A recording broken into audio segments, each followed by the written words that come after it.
call the Sartell Economic Development Authority meeting to order. First off is agenda review and adoption. We have one item on the agenda, which is Niron Magnetics Agreement. Is there a motion to accept the agenda? Motion to accept. Motion and a second. Any discussion? Seeing none, all those in favor signify by saying aye. Aye. Oppose? That carries. Approval of the minutes. Is there a motion on that? Motion to approve. Motion to approve, is there a second? Second. Motion and a second. All those in favor signify by saying aye. Aye. Opposed? That carries. And our agenda item is Niron Magnetics. I'll begin. Yep. Thank you, Rob. We'll start with that. I'll start with presenting the first part of the agreements from Niron Magnetics, and then I'll turn it over to Anna to explain the Declaration of Restrictions amendment. They are somewhat tied together, and you'll find out as I explain further. Some background here for the temporary construction and access easement agreement with Niron Magnetics. Can you just zoom in a little bit there, Rob? They probably can see. Okay, thank you. So Niron property, you can see towards the bottom of the screen, the city still owns the property in between our public works facility and buildings and Niron.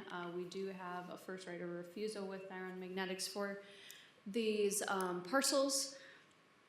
And as part of this development that has transpired since 2024, they're starting their construction hopefully again soon.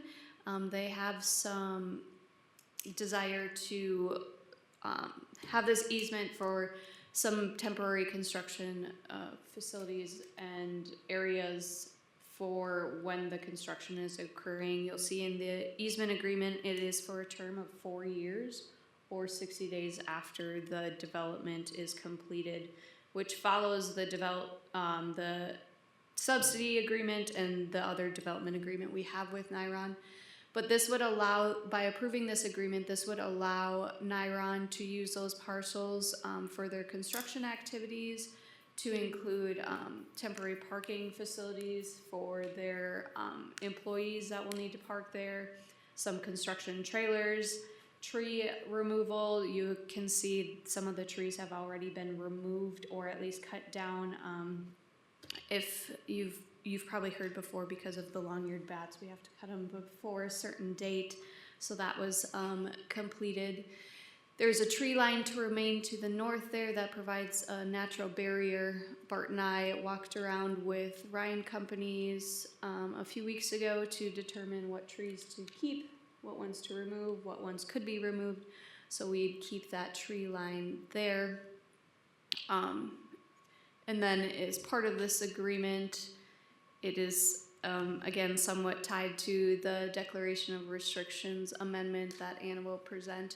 But it's for that period of time to allow them some staging areas for their construction activities for phase 1 and 2 for their overall development. You can see there's a portion within the agreement that provides restoration that will need to be provided by Niron, and then it has a 1-year contract term that they're required to have that maintenance. If it would need some attention, they would be required to go back for a period of 1 year after the agreement. When Bart and I walked out there, and he could maybe speak up, but we had some enlightening discoveries out there. There was some old furniture, couches, some unneeded things out there, but also there's some granite and concrete that was just dumped out there. I am assuming either from AIM or from when the mill was in operation, because they own this property. So, and also Niron intends to bring this up to grade to utilize for parking for their employees during that construction. But just understand that this is seen as a benefit to us. If we keep that and want to market that, we would likely take a reduction, or that would be a negative thing that a potential buyer would see as needing to discard of all the unwanted things on that site. So from our perspective and the city's perspective, Niron is taking care of that, and we do not have to pay for that, so that's of benefit. Bart, do you have anything to add to that? No. So I don't know if you've ever been out there, but there is a substantial elevation difference too. So it is essentially getting this property shovel ready. And I know we do have a first right of refusal, but even for if it's Niron or a different buyer in the future, the potential of the property and the value of the property increases just from getting it shovel ready. So with that, I'll take any questions that you may have regarding just this access and construction easement agreement, again with Niron for the term of 4 years or 60 days after the development is completed, whichever one occurs first. If you go further, one more slide, Rob. I know this is challenging to see, but they are required to provide a plan of what they anticipate to use the space for. This is provided. It's mainly parking area and then a stormwater pond. They will be required to submit a grading and drainage and site plan that staff would review at that time to make sure it meets our requirements. But as part of this agreement, they are required to show where they intend to access the site and what they plan to use those parcels for. So they're putting a pond in on this site? What was that? Sorry. Sorry, they're actually putting a pond in on the site, or is this more of like a ghost plot? This is just a plan of what they have in place. They do have, from what we discussed, they do have intentions of putting a temporary stormwater retention area or pond that will review when it's submitted. But they also have on their actual site for their actual development that's occurring, they have permanent stormwater facilities. Okay. I was asking because, again, if they're bringing up the grade, that I see that as a benefit to what you called out, but potentially putting a stormwater pond in might then counter that if someone else looks to buy it and wanted to put a stormwater pond at a different location. Seems like that would be a constraint on the property at that point. Yeah, this would just be a temporary one. They would have to, when it's done, remove it and bring it up to. Bring it back to. There's some language in here that they would have to bring it up to similar to what's existing now. So they couldn't just leave a stormwater pond. That would be a negative aspect. Okay. Council, any other questions? Or EDA, any other questions? Could you maybe go into better detail on the development completion? So it's 4 years or 60 days after the development completion. Is that full occupancy? How are we defining development completion? Yeah, so it goes based upon the subsidy agreement or development agreement with Niron. It goes by certificate of occupancy to the building, and those are broken down in phase 1 and 2 within those previous agreements, so they would have to match that. Okay. Perfect. Okay, Council, I'll take the next Niron-related item. And just a point of reference for you, because this property was originally owned by, those two lots and the landfill are still owned by the EDA, but the original Niron property was owned by the EDA. So we have to run everything through EDA for approval process, and then we also then approve it under consent at the regular meeting. So first was the temporary construction easement. Second one was an amendment to the declaration of restrictions. We have been, as you know, we had the declaration of restrictions related to the landfill property. We've been working through meeting those declaration restrictions, one of which was moving the access roadway to the landfill, which today you can see the road is accessed through Niron property directly in front of the landfill. This was the original area where they were going to do their construction staging, and so that we needed to move the road so that we could get out of their way so they could use it for staging. Because we're allowing temporary usage of the lots that don't have a fence around it and are significantly easier for them to use directly adjacent to their site instead of having to drive into here, it maintains this roadway. We do have an access easement over this roadway on the plat. And so that has not been vacated. It's always been there. We just were being required to move it because they were going to be staging equipment there. Now that they're not going to be, it opened up an opportunity for some discussion with Niron of, does this make sense if we're investing in a roadway when there's one that already exists? And they agreed and said, don't spend your money on that. They're not actually going to be using this property in its totality right now because of the use of the property to the north, and so it allows us to use that access easement for the roadway and not have to construct one on the, you can see in orange there, the future roadway access. In addition, as we were navigating that process, we needed additional right-of-way to make a full road opportunity and also not have to remove the tree line. Our right-of-way is actually the tree line, which is a really, really nice tree line, and it's a great buffer, and also a requirement of our declaration restrictions that we maintain that tree line. And so if we have to remove the tree line to put in a roadway, it defeats the purpose of keeping that really nice buffer. And Niron also agreed with that. They wanted to leave the trees.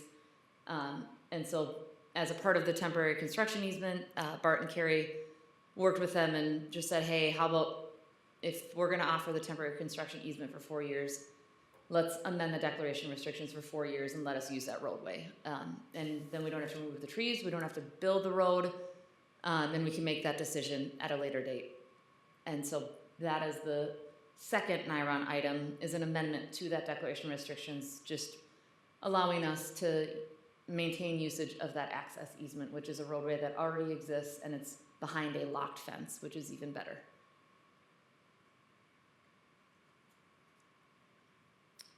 Questions? So all the negatives you cited, we're just kicking the can down the road. We'll have to deal with those eventually, Potentially. I mean, as far as removing trees and everything. if, we would not have to remove the trees if we could have reached an agreement on the right-of-way from the property owner to the south. Is that south? Yep. And so that was unable to be reached, but if that development were to, over the course of this next 4 years, if that development, which is already in its first phase of single-family homes, if it were to continue, that right-of-way would actually be necessary for access into there, and would actually be, that road would actually be the responsibility of the developer under typical development standards. So there could be something to gain there of, let's wait and see if we could get that right-of-way, because then we could leave the trees as is and leverage the use of the property further to the south. Now, whether that happens in the 4 years, who knows? Another potential opportunity could be, as there is future discussions with Niron on additional property that they might need, perhaps it might be the city negotiating to take this portion in front back. It's within the fence, it's right by the landfill. I think at the time, it seemed like a really great opportunity for that construction work, but I think that was made without talking to the contractors that would be on site doing the work. Once they got on site, they realized they don't want to have to work around a fence the whole time. And so there could be a scenario where during those 4 years, we actually maybe negotiate something different. So kind of, it could be kicking in the can down the road. Of course, building a road today versus building it in 4 years, and if we have to do it either way, costs are going to go up, but we also think we might be buying ourselves some time here that could be extremely advantageous of not having to build the road altogether. A little bit of a risk, but we think it's worth it, at least for the time being, knowing that that waste management fund isn't, we need a couple years to build up a balance there too, so. Any other questions? All right. Anything else from staff on the? Nope, we will just, both items are included under a consent agenda item on the regular agenda, so we would look for motions on each of them here, and then this meeting can wrap up. You guys can eat, and then we'll go into the regular meeting. It is under consent agenda of that meeting. Council, any other questions before we call for a motion on the Niron Magnetics agreement? Seeing none, look for a motion on the Niron Magnetics agreement. I'll make a motion to approve. We have a motion to approve. Is there a second? Second. A motion and a second. Any discussion? Seeing none, all those in favor signify by saying aye. Aye. Opposed? That carries. Next up, look for a motion to adjourn. So moved. Motion to adjourn, is there a second? Motion and a second. All those in favor signify by saying aye. Aye. Aye. We're adjourned.